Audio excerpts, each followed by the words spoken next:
Hello everyone, I welcome you all to CDS Academy YouTube channel. And guys, in today's video, we are going to discuss about different type of cell organelles.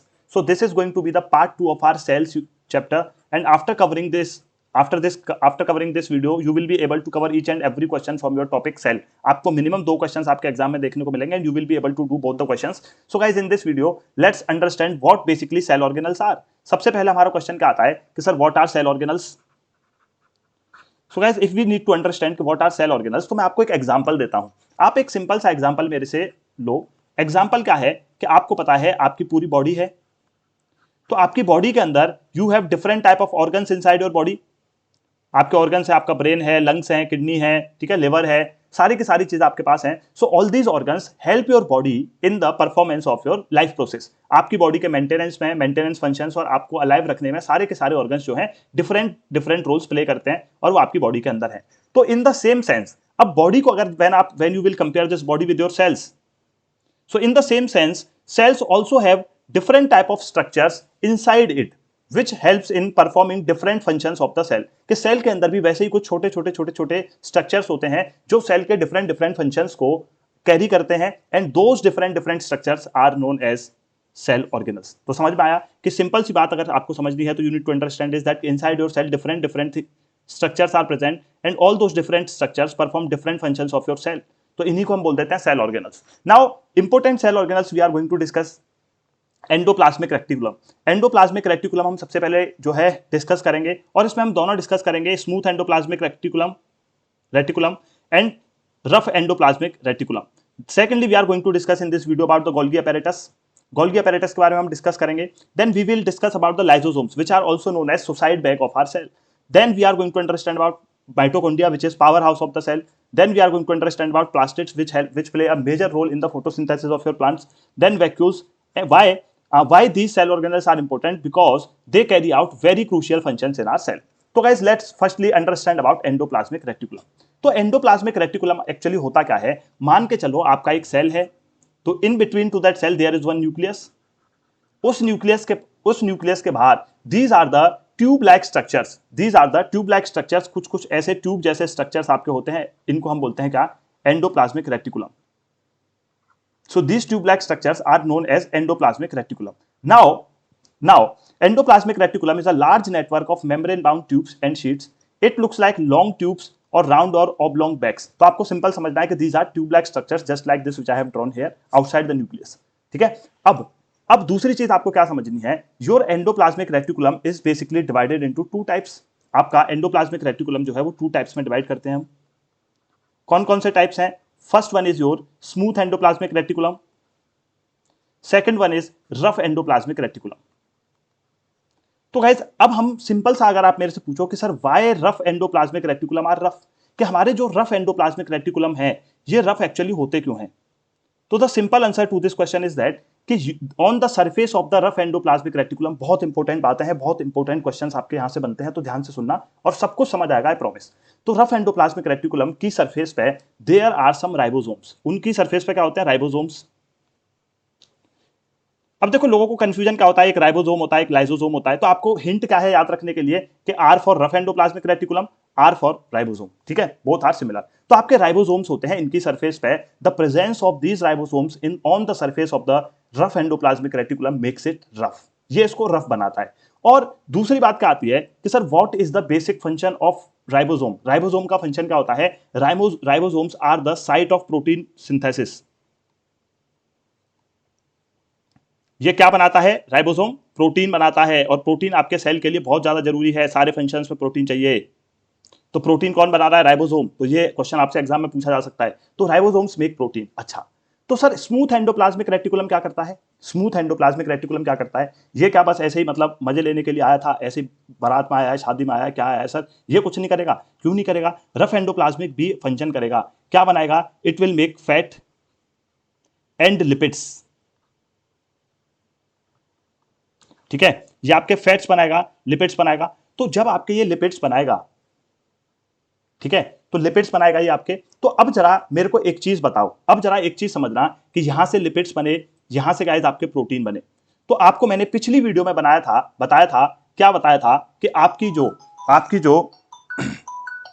Simple सी बात है, मैंने आपको बताया था आपके plasma membrane जो होती है which is the outermost layer of the cell, तो that plasma membrane is basically made up of protein and lipids. Remember, तो प्रोटीन और लिपिड से वो प्लाज्मा मेम्ब्रेन बनी होती है। अब आपको दिमाग में खुद से समझ आ गया होगा कि सर यहां से जो एंडोप्लाज्मिक रेटिकुलम से प्रोटीन और लिपिड्स जो बनेंगे, some amount of protein and lipids will be used in the formation of the plasma membrane, or you simply can say cell membrane, both are same। तो plasma membrane और cell membrane बनाने में ये protein और lipids जो है help करेंगे, and this whole process will be known as membrane biogenesis. This will be known as membrane biogenesis. ठीक है, तो ये सिंपल सी बात आपको समझनी है। Now let's understand about the functions, फिर हम फंक्शंस देखेंगे। एक बार रीड करो। Rough endoplasmic reticulum looks rough under a microscope because they have ribosome attached to its surface. Ribosome जो एक्टिव सेल्स में प्रेजेंट होते हैं वो प्रोटीन बनाएंगे, और जो प्रोटीन बनेगा that will be sent to different parts of the cell and also to the plasma membrane. SER क्या बनाएगा? फैट मॉलिक्यूल्स बनाएगा और लिपिड्स बनाएगा। ठीक है, some of these proteins and lipids help in the building of cell membrane. Cell membrane is the plasma membrane itself. This process membrane biogenesis. Is this clear? और some other proteins and lipids function as enzymes and hormones, और कुछ जो है enzymes बन जाएंगे, hormones बन जाएंगे, बाकी के सेल के पार्ट्स को भेज दिए जाएंगे for its function. Now let's understand about the function of ER. तो ईआर का फंक्शन क्या होगा? आपने सिंपल सी बात समझी कि अगर आपका सेल है, ये आपका न्यूक्लियस है, तो इसके आसपास जो है आपके ये ट्यूब लाइक स्ट्रक्चर्स हैं, एंडोप्लाज्मिक रेटिकुलम। तो endoplasmic reticulum they will serve as channels of transport. ये ट्रांसपोर्ट करेंगे मटेरियल कहां से? आपका साइटोप्लाज्म है, आपके सेल के अंदर लिक्विड्स है, आप उसे क्या बोलते हो? साइटोप्लाज्म है ये पूरा। तो साइटोप्लाज्म और न्यूक्लियस, ये जो बीच में आपका न्यूक्लियस है, इसके बीच में जो भी मटेरियल ट्रांसपोर्ट होंगे तो उनके लिए चैनल बनाएंगे between the cytoplasm and the nucleus. किसका फंक्शन है? ईआर का फंक्शन है। अच्छा, दूसरा फंक्शन क्या है? क्योंकि ईआर जो है बहुत ज्यादा अमाउंट में प्रेजेंट होते हैं, तो they will always provide some surface for the biochemical activities of the cell. इसका मतलब कि कई सारे केमिकल रिएक्शंस और कई सारे रिएक्शंस आपके सेल के अंदर होने हैं, तो वो किसकी सरफेस पे होंगे? वो होंगे आपकी ईआर की सरफेस पे। तीसरा और सबसे इंपॉर्टेंट फंक्शन, सबसे ज्यादा, आपको पता है कि आपके एनिमल्स होते हैं, एक क्लास ऑफ एनिमल है which we call as vertebrates, जिनके पास वर्टिब्रेट्स होती है। ठीक है, वर्टिब्रेट्स हम खुद क्या है? वर्टिब्रेट, हमारे पास बैकबोन है। तो जिनके पास वर्टिब्रेट होती है, ऐसे एनिमल्स के अंदर आपके जो एंडोप्लाज्मिक रेटिकुलम के जो सेल्स हैं, ठीक है, कहां पे? लिवर के अंदर। यानी कि the cells of endoplasmic reticulum which are present in the liver, they help in the detoxification of the liver. जो आपके शॉक है ना, C2H5OH वाले, या और भी शॉक हैं जिनसे आपका लिवर जो है क्या हो जाता है? टॉक्सिक हो जाता है, तो उसको डिटॉक्सिफाई करने में आपके हेल्प करते हैं कौन? Endoplasmic reticulum. So this is the function. Now nextly guys, move to Golgi apparatus। It is very simple. Golgi apparatus is very simple. Golgi apparatus is also like a tube-like structure. ये भी tube like structure होगा, लेकिन Golgi apparatus में और आपके जो हमने endoplasmic reticulum पढ़ा उसमें डिफरेंस क्या है कि दीज गोल्गी apparatus ये भी ट्यूब-like स्ट्रक्चर हैं, but they are usually arranged one over the other. They are arranged parallelly one over the other. इस तरीके से होंगे। वहीं हमने दूसरा प्लाज्मा मेम्ब्रेन का मैंने आपको बताया था कि यहां भी हो सकता है, यहां भी हो सकता है, ऐसे भी हो सकता है। तो these are not parallel to each other, but your Golgi apparatus, these are tube-like structures arranged parallel to each other in stacks। और इसी फॉर्म को, इसी तरीके से जिससे वो पैरेलली एक दूसरे के ऊपर है, इसी को हम क्या बोल देते हैं? सिस्टर्न। ये आपका PYQ रहा, याद रखना, सिस्टर्न। कि सिस्टर्न का स्ट्रक्चर किसका होता है? That is of Golgi apparatus। Second thing is कि जो भी मटेरियल्स बनेंगे आपके ईआर में, they are packaged and dispatched to various targets inside and outside the cell through the Golgi apparatus। जैसे न्यूक्लियस और साइटोप्लाज्म के बीच में चैनल का काम कर रहा था कौन? ठीक है, न्यूक्लियस और साइटोप्लाज्म के बीच में चैनल का काम कर रहा था कौन? ईआर। वैसे ही ये जो ईआर और बाकी के सेल के जो पार्ट्स होंगे उनके बीच में मटेरियल का ट्रांसपोर्टेशन करने का काम करेगा आपका कौन? Golgi apparatus। तीसरा सबसे इंपॉर्टेंट फंक्शन इसका, तीसरा इंपॉर्टेंट फंक्शन, अब ये दो चीजें बनाएगा। Golgi apparatus will form two things. ये सबसे इंपॉर्टेंट फंक्शन है गोल्गी apparatus के। क्या क्या दो चीजें बनाएगा? एक तो ये क्या करेगा? It will convert simple sugar into complex sugars. जो आपकी सिंपल सुगर होंगी उनको कॉम्प्लेक्स सुगर में कन्वर्ट करेगा। एंड सेकंड फंक्शन, दूसरा फंक्शन सर इसका क्या होगा? दूसरा फंक्शन इसका होगा, it will help in the synthesis of lysosomes. याद रखना, वहां राइबोसोम था, यहां लाइसोसोम है, और राइबोसोम का काम था प्रोटीन बनाना, लाइसोसोम का काम क्या है वो मैं आगे आपको बताऊंगा। ठीक है, इज दिस क्लियर? तो ये लाइसोसोम्स बनाने में हेल्प करेगा। अब जरा लाइसोसोम्स पे आ जाते हैं। तो देखो यहां पे सबसे पहली चीज तो आप याद ये रखना कि लाइसोसोम को बनाने में हेल्प कौन कर रहा है, वो सर गोल्गी अपैरेटस कर रहा है। लेकिन लाइसोसोम किस चीज का बना होता है? Lysosome is basically a bag like structure, एक छोटा सा बैग जैसा स्ट्रक्चर है। मान के चलो उस बैग के अंदर कुछ सैक भरा हुआ है, सैक मतलब लिक्विड, और वो जो लिक्विड है उसमें बहुत ही स्ट्रॉन्ग डाइजेस्टिव एंजाइम्स होते हैं, किसी भी चीज को हजम कर जाता है वो, किसी भी चीज को, भैया डाइजेस्टिव एंजाइम्स हैं। तो जो डाइजेस्टिव एंजाइम्स आपके हैं, इन डाइजेस्टिव एंजाइम्स को बनाता है आपका एंडोप्लाज्मिक रेटिकुलम। तो समझ गए बात को? लाइसोसोम को कौन बनाएगा?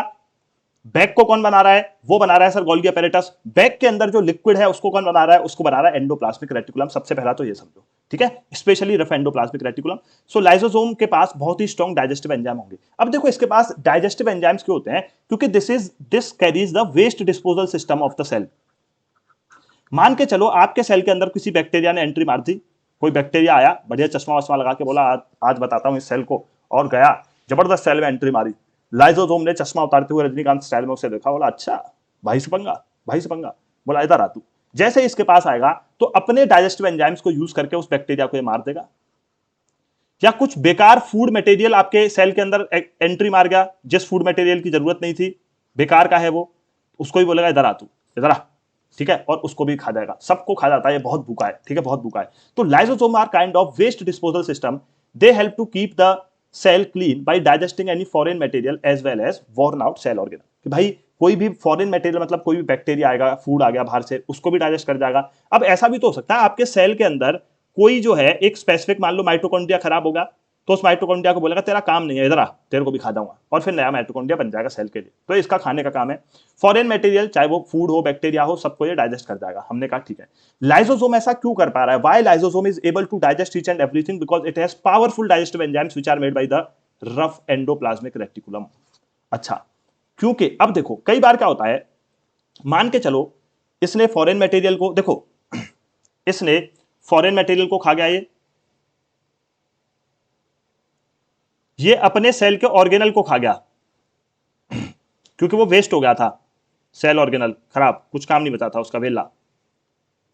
कई बार ऐसा होता है कि आपका सेल ही खराब हो गया, पूरा सेल, मतलब पूरे सेल का मेटाबॉलिज्म डिस्टर्ब हो गया। तो in that situation what it will do, मान के चलो ये आपका सेल था, इसके अंदर ये है आपका क्या,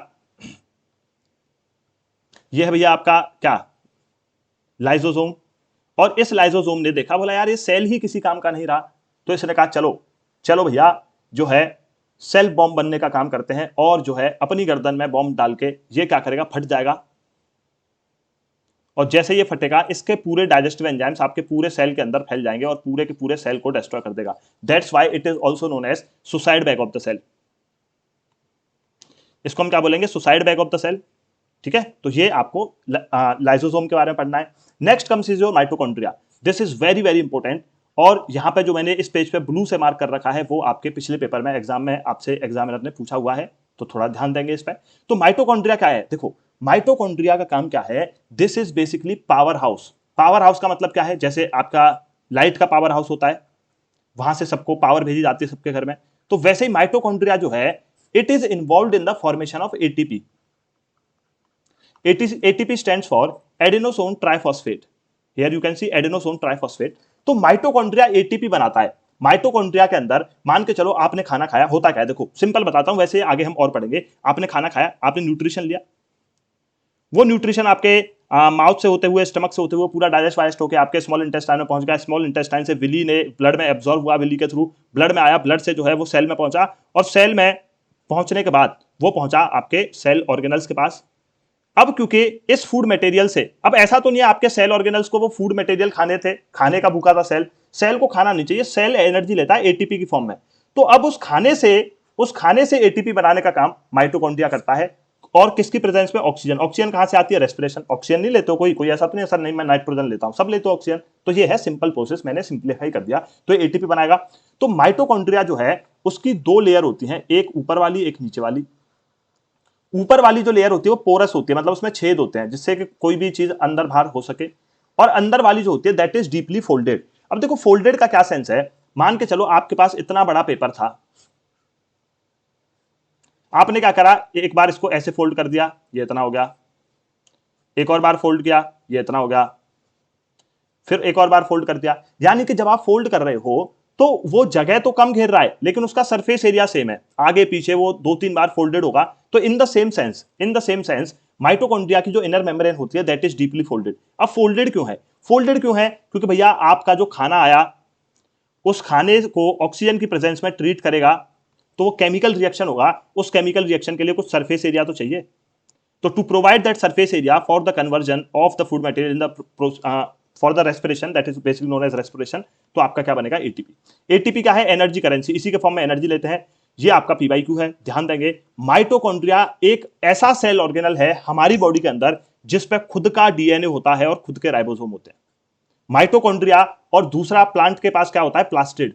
तो माइटोकॉन्ड्रिया एंड प्लास्टिड, ये आपसे पूछा हुआ था एग्जामिनर ने पिछले पेपर में कि भाई which one of the following cell organelle have their own DNA and ribosome, तो that is basically your mitochondria. अब आपको पता है राइबोसोम क्या करता है सर? प्रोटीन बनाता है। तो अगर माइटोकॉन्ड्रिया के पास अपना राइबोसोम है तो ये अपनी प्रोटीन खुद बना लेगा। क्लियर, खत्म। अच्छा, अब आ जाओ प्लास्टिड्स के पास। प्लास्टिड्स और आपके सिर्फ और सिर्फ प्लांट सेल में प्रेजेंट होते हैं। क्यों? क्योंकि आप भी जानते हो, मैं भी जानता हूं, सब जानते हैं कि क्योंकि प्लांट सेल ही सिर्फ फोटोसिंथेसिस करता है। आप में से कोई तो ऐसा नहीं है कि नहीं सर मैं भी फोटोसिंथेसिस करता हूं, ठीक है? तो प्लांट ही फोटोसिंथेसिस करता है, तो plastids help in photosynthesis, that's why they are only present in the plant cell. ठीक है, तो सबसे पहली बात ये सिर्फ प्लांट सेल में होंगे। अच्छा, हमारे पास दो तरीके के, टू टाइप ऑफ प्लास्टिड्स होते हैं। ध्यान देंगे इस पर, थोड़ा कंफ्यूजिंग लगता है लेकिन लगने नहीं देंगे आपको, टेंशन मत लेना। एक होता है आपका chromoplast, CHROMOPLAST,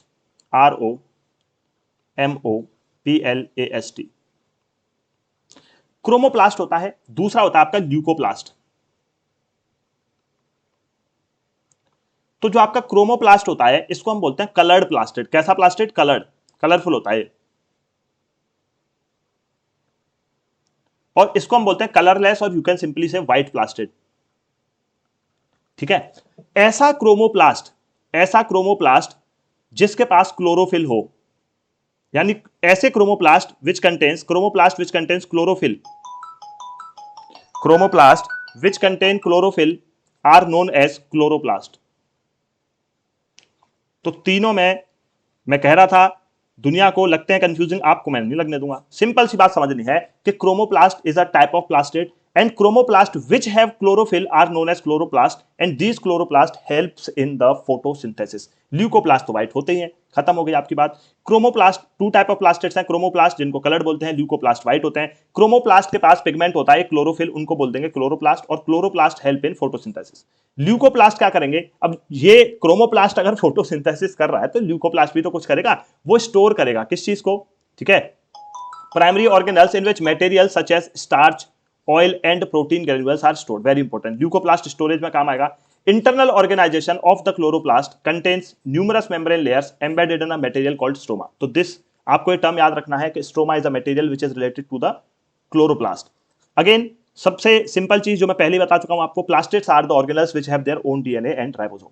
next let's come to the vacuoles. अब हम पढ़ेंगे last one is are vacuoles. Vacuoles क्या है? दीज आर बेसिकली, आप कह सकते हो एक सेल के अंदर भाई एक स्ट्रक्चर प्रेजेंट है जो बेसिकली किस चीज के काम आता है? स्टोरेज के काम आता है। ज्यादा खाना बन गया, कुछ भी बन गया, प्रोटीन हो गया, अमीनो एसिड हो गया, तो उसको स्टोर कर ले। अब आपको पता है स्टोरेज का काम ज्यादा प्लांट को जरूरत है, एनिमल्स को नहीं है।